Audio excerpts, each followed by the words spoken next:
இன்றைக்கு தமிழ் திரைப்படங்களில் கதை அம்சம் மிக குறைவாக இருப்பதற்கு இது ஒரு முக்கியமான காரணம் நினைக்கிறீங்களா? டிராமா ரொம்ப குறைவாயிட்டு தருணங்கள் அதை மொமெண்ட்ஸ்னு சொல்கிறாங்கல்ல. அப்போலாம் ஒரு படம் முழுசு 2 மணி நேரம் 2.5 மணி நேரம் நல்லா திருப்தி அடைக்கணும்ல, டிராமா இருக்குன்னு நினைக்கிறேன். இப்போ அப்படி கிடையாது, மொமெண்ட்ஸ் தான் பார்க்குறாங்க. இப்போ நீங்கள் ஒரு படம் நல்லா இருக்குன்னு சொல்கிறவங்ககிட்ட கேளுங்களா, ஒரு 2 சீன் தான் குறிப்பிட்டு சொல்லுவாங்க. மக்கள் ரொம்ப இன்னசென்ஸாக மாறிட்டாங்க. தருணங்கள் வழியாக ஒரு ஸ்லோமோவில் ஒரு வன்முறைகளை மேக்னிஃபை பண்ணுறது அப்படி போயிடுச்சு சினிமாங்கிறது. இல்லை, இங்கே ஃபஸ்ட்டு ப்ரியாரிட்டி இப்போ என்னென்னா பேன் இண்டியான்னு ஒன்று உள்ளே வந்துருச்சு. உங்களுக்கு தெரியாது இல்லை, ஒரு செல்லிங் வேல்யூ, இதுக்கு என்ன பட்ஜெட்டு.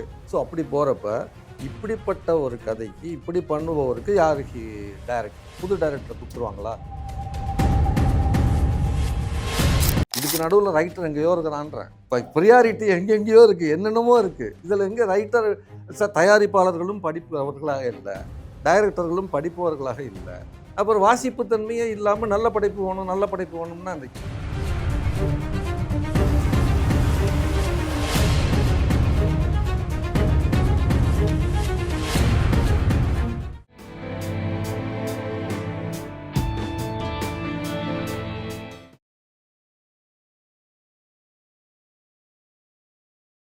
தமிழ் சினிமாவில் பார்த்தீங்கன்னா பெரும்பாலான இயக்குனர்கள் கதாசிரியர்கள் இல்லை. ஆமாம், ஒரு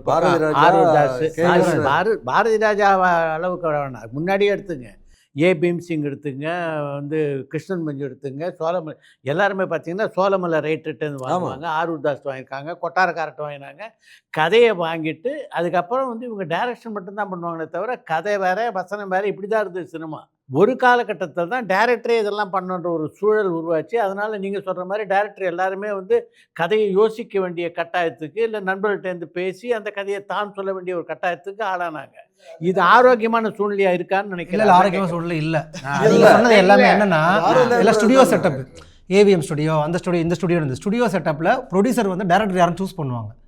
அவங்கக்கிட்ட இவங்க கதைகள் வரும், கதைகள் எடுப்பாங்க. இப்போ எப்படி ஆயிடுச்சுன்னா, ஹீரோக்கு போய் டேரக்டர் போய் கதை சொல்லணும், கதை எழுத வராது அவங்களுக்கு. அப்போ ரைட்டரை கூப்பிடணும்னா ப்ரொடியூசரே ஓகே ஆகாதவங்க எப்படி ஒரு ரைட்டர் வச்சு கூட முடியும்? ஃப்ரெண்ட்ஷிப்பாக நம்ம சில பேருக்கு பண்ணி கொடுப்போம் பர்சனலாக, அது வேறு. அப்போ டேரக்டர் ஒரு ஹீரோ கதை சொல்லும் போது இந்த டேரக்டர்ன்றவரே அவரே அந்த கதையை எழுதுறாரு. அப்போ ரைட்டரோட இன்வால்மெண்ட் அங்கேயே கட் ஆகிடுது. ஒருவேளை ப்ரொடியூசரோ ஹீரோவோ இந்த கதையை என்ன டெவலப் பண்ணிட்டுவாங்க, யாரும் ரைட்டரை வச்சுக்கன்னு அவங்க சொன்னால் ஒழிய ஒரு ரைட்டரை இவங்க இன்வால்வ் பண்ணவே மாட்டாங்க. இல்லை ஃபேமஸான டேரக்டர் யாராவது அவங்க ஒரு கதை எழுதியிருப்பாங்க, கொஞ்சம் ரெடி பண்ணி கொஞ்சம் கூட சேர்ந்து வேலை பண்ணுங்கன்னு சொல்லிட்டு சொல்லுவாங்க. பட் ரொம்ப இயல்பாக ஒரு புதுப்பட்ட டேரக்டருக்கோ இல்லை ஒரு ஹீரோ கிட்ட ஒரு டேரக்டர் கதை ஓகே பண்ணுறாங்கன்னா ரைட்டரோட இன்வால்மெண்ட்டே வராதாங்க. ஒரு ஸ்டுடியோஸ் கதையுடைய சென்சிபிலிட்டி அதிகமாக உள்ள அந்த காலத்தில் நீங்கள் சொன்ன ஸ்டுடியோஸ் இருந்தாங்கல்ல, அவங்க ரைட்டருங்களை கூப்பிட்டுப்பாங்க. இந்த மாதிரி ஒரு கதை, இது ஒரு சின்ன நாட், அவர் சொன்ன மட்டும் இல்லை தமிழ் பிரபா, எல்லா தயாரிப்பாளர்களுமே, அதான் தயாரிப்பாளர் கூட பார்த்தா அவங்ககிட்டே இப்போ சின்னப்ப தேவர் சொல்கிறார்ல, சின்னப்ப தேவர் எல்லா இடத்தையும் ஒரு கதைகளாக இருந்தது. அவங்க பேசிட்டு ஜெமினியில் இருந்தது, சத்யஜோதி எல்லாத்தையுமே கதைகளோ. இப்போ இன்றைக்கி அப்படி இல்லை, ஒரு ப்ரொடக்ஷன் ஹவுஸ் டேரக்டர் ஒரு ஹீரோ, இப்போ ஹீரோட டேட்டு, ஹீரோகிட்ட கதையை ஓகே பண்ணிட்டீங்களா, அவ்வளோதான். ப்ரொடியூசர் படம் பண்ண தயார், அது ஒரு ப்ரீ பிஸ்னஸ் ஆகிடுச்சு, அப்படி போயிடுச்சு. இன்றைக்கி ஒரு ரைட்டரோட இன்வால்மெண்ட்டுங்கிறது ப்ரொடியூசர் ரொம்ப தீர்மானமாக முடிவு பண்ணுறது இல்லை. இன்றைக்கு தமிழ் திரைப்படங்களில் கதை அம்சம் மிக குறைவாக இருப்பதற்கு இது ஒரு முக்கியமான காரணம் நினைக்கிறீங்களான்னு கேட்குறேன். ஆமாம், டிராமா ரொம்ப குறைவாயிட்டு தருணங்கள், அதை மொமெண்ட்ஸ்னு சொல்கிறாங்கல்ல. இப்போ அப்போலாம் ஒரு படம் முழுசு 2 மணி நேரம் 2.5 மணி நேரம் நல்லா திருப்தி அடைக்கணும்ல, டிராமா இருக்குன்னு நினைக்கிறேன். இப்போ அப்படி கிடையாது, மொமெண்ட்ஸ் தான் பார்க்குறாங்க. இப்போ நீங்கள் ஒரு படம் நல்லா இருக்குன்னு சொல்கிறவங்ககிட்ட கேளுங்களா, ஒரு 2 சீன் தான் குறிப்பிட்டு சொல்லுவாங்க. இந்த சீன் அதுக்காக இந்த மக்கள் ரொம்ப இன்னசென்ஸாக மாறிட்டாங்க. தருணங்கள் வழியாக ஒரு ஸ்லோமோவில் ஒரு வன்முறைகளை மேக்னிஃபை பண்ணுறது அப்படி போயிடுச்சு சினிமாங்கிறது.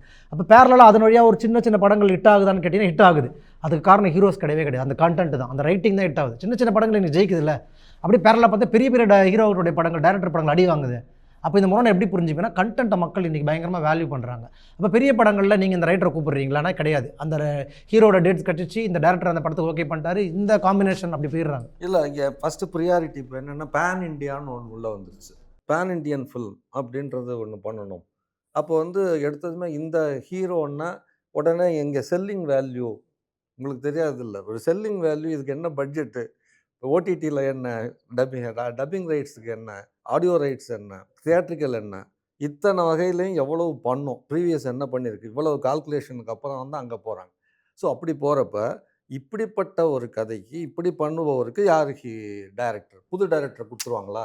அப்போ இந்த புது டைரக்டர்கிட்ட போகிறப்ப அவன் வேற ஒரு கதையை எடுத்துகிட்டு அவன் கதையாக இருந்தால் தான் பெட்டராக இருக்கும்னு அவன் நினைக்கிறான். ஸோ எல்லாமே பார்த்திங்கன்னா ஒரு கால்குலேஷன், மணி ஓரியன்டாக போயிடுச்சு இன்றைக்கி. அப்படி போகிறப்ப சின்ன பட்ஜெட் படங்கள் அபூர்வமாக அடிக்குது. பல படங்களுக்கு தியேட்டரே கிடைக்க மாட்டேங்குது சார். அவர் சொல்கிறது உண்மைதான். நல்ல நல்ல படங்கள் ஓடிடியில் வந்ததுக்கப்புறம் பாப்புலர் ஆகிருக்கு. அது தியேட்டருக்கெல்லாம் கொடுக்க மாட்டேங்கிறாங்களே. அது தான் இப்போ கூட இவர் கூட பேசிட்டு இருந்தார், நம்ம மாநாடு ப்ரொடியூசர் சுரேஷ் காமாட்சி.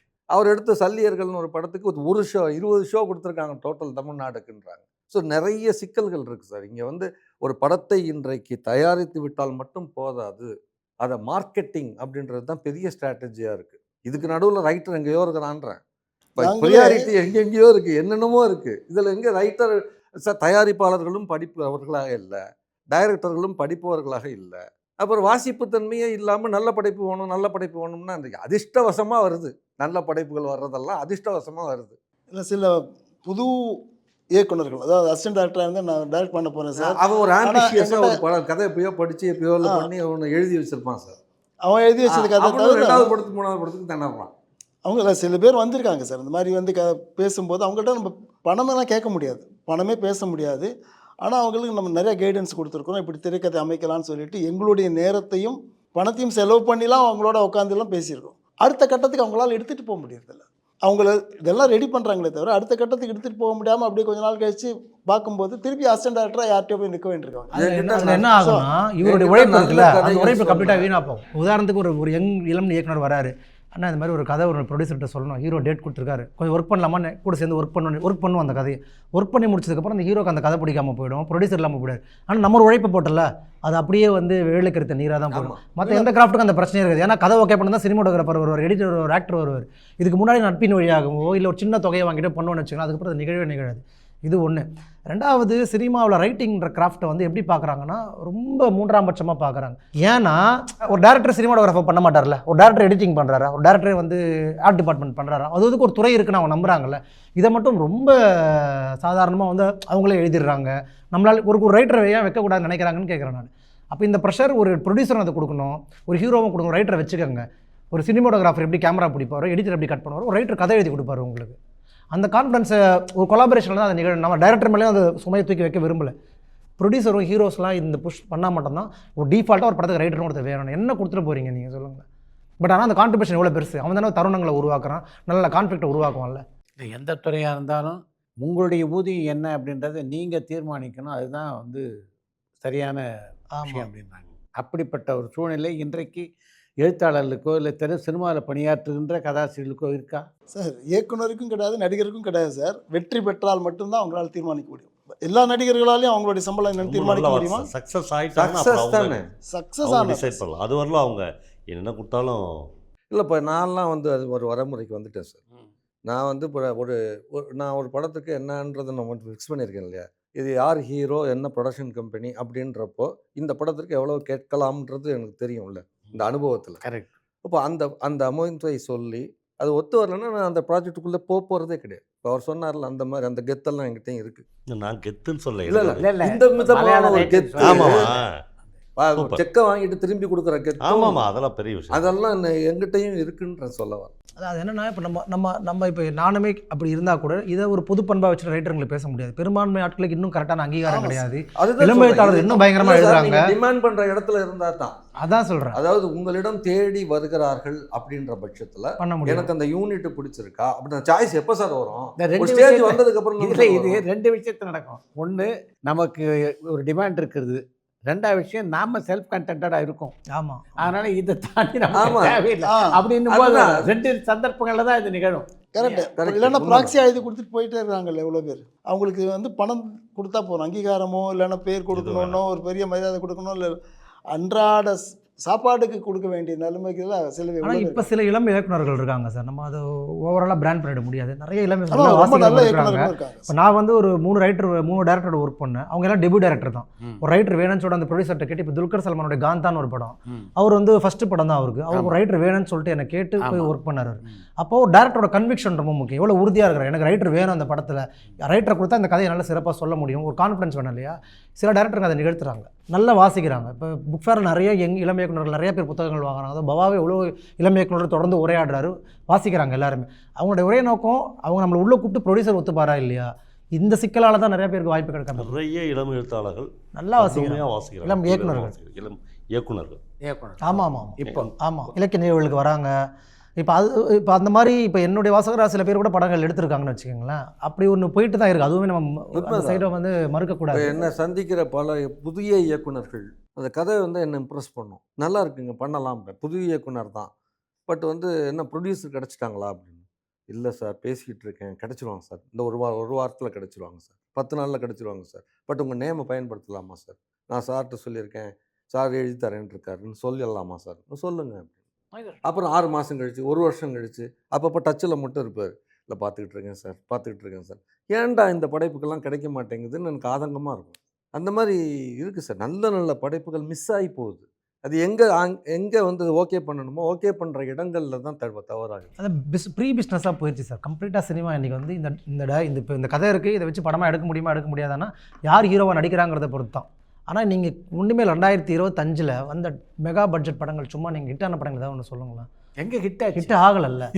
ஆனால் சின்ன படங்கள் இருக்குல்ல, ஒரு சின்ன படங்கள் எல்லாம் ஹிட் ஆயிருக்கு. ஆண்டாயிடுச்சு. சின்ன படங்கள் அது ரைட்டிங் எல்லாம் ஹிட் ஆயிருக்கு பாருங்க. ஆமாம். அப்போ இது ஒரு மிகப்பெரிய புரிதல் தானே பெரிய பெரிய ஹீரோங்களுக்கும் பெரிய பெரிய ப்ரொடக்ஷனுக்கும். இன்னொன்று இருக்குது சார். இதில் கதை தேர்வு அப்படின்றது வந்து ஒரு பெரிய திறமை சார். ப்ரொடியூசர்ஸ் இருக்காங்க இல்லையா, டேஸ்டான எது வெற்றி பெறும் எது வெற்றி பெறாதுன்னு கணிக்கக்கூடிய தயாரிப்பாளர்கள் குறைவு சார். இப்போ ஒரு காலகட்டத்தில் அவங்களுக்கு தெரியும்.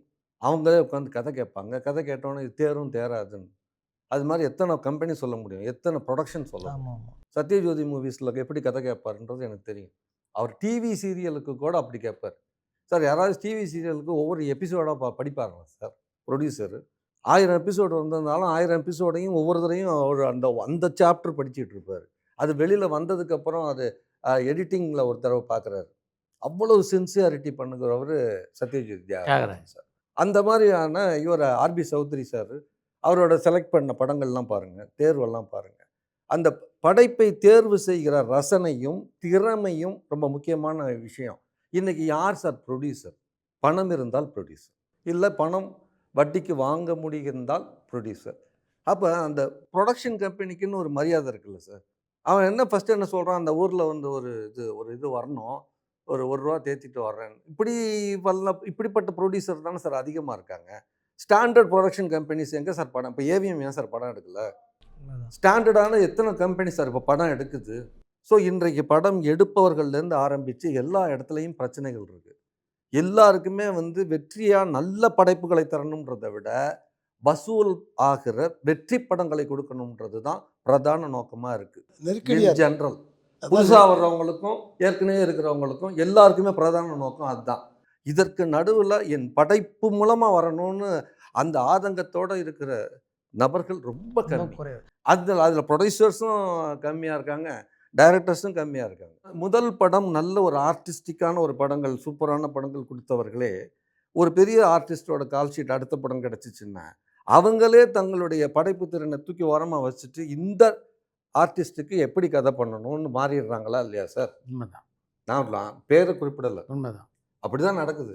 இல்லை, கதையம்சம் வந்து அவ்வளோ படங்களுடைய தோல்விக்கு கதையம்சம் சரியாக இல்லாத தான் காரணம் அப்படின்னு தெரிஞ்சா அது எல்லா மேடையிலும் ஏன் அதில் கவனம் செலுத்த மறுக்கிறாங்க? ஏன்னா வாசிப் சார், நான் ஒன்று சொல்லிட்டா, அவங்க சைடு சார் சொன்னார், இந்த விவாதத்தை ஆரம்பிச்சல பாப்புலர் ஃபிக்ஷனில் அவ்வளோ கதைகள் எழுதியிருக்காங்கன்னு வச்சுக்கோங்களேன். இலக்கியத்தில் பயங்கரமான கதைகள் எழுதப்பட்டிருக்கு, இன்னும் எழுதிட்டு இருக்காங்க. ஆமாம். இந்த ப்ராசஸிங் நிகழ்வு கதைகளே தமிழ் சினிமாவில் இல்லை, இவ்வளோ கதைகள் இருக்குங்க. இந்த கதைகள் எடுத்து படமாக்கலாம். அதுக்கு ஒரு வாசிப்பு தேவையில்ல, தொடர்ந்து வாசித்து அந்த கதையை கண்டுபிடிக்க முடியும். இந்த நாவல் பயங்கரமாக இருக்குது, இந்த சிறுகதை நல்லா இருக்கு, யார் அந்த ரைட்டர் கூப்பிட்டு அந்த கதையை வாங்கி ரைட்ஸ் வாங்கி எழுதினால அது இல்லவே இல்லையே. இன்னைக்கு அவ்வளோ கதைகள் இருக்குது, அவ்வளோ கான்ஃப்ளிக்ட் இருக்குது, அவ்வளோ புதிய புதிய கலாச்சாரம் பண்பாடு வாழ்க்கை முறை இருக்குது, அவ்வளோ வட்டார வழக்கு இருக்குது தமிழ் சூழலில். இதுக்கு பதிவு பண்ணப்படாத பல வாழ்க்கைகள் இருக்குது.